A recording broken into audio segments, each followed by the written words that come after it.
Hi everyone, I'm John. The new MSI Tile feature can help you to find your laptop even when it is off. The MSI Tile feature is currently available on the 12th gen MSI Summit and Prestige Evo laptops. By default, the Tile function is set to off in order to extend the battery life. To turn on the Tile function, launch MSI Center Pro, go to Settings, General Settings, set Tile to on, and restart. Launch the Tile app on your laptop, create an account to activate, or sign in if you already have an account.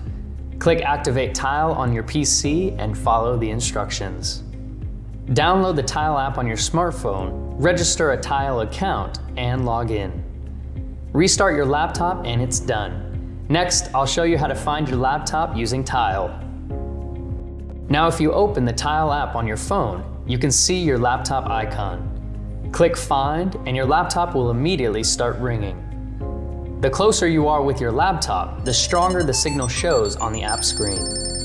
Remember, the Bluetooth of both your laptop and your phone must be on. If the laptop is off, the Tile feature can still be activated.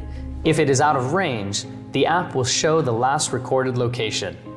You can click the Tile device on your laptop app to check the device location, or click the map to check where it is. On your phone, you can also click the laptop device in the Tile app and choose location history to check where your laptop has been. Hope you find today's Tile tutorial useful. See you later.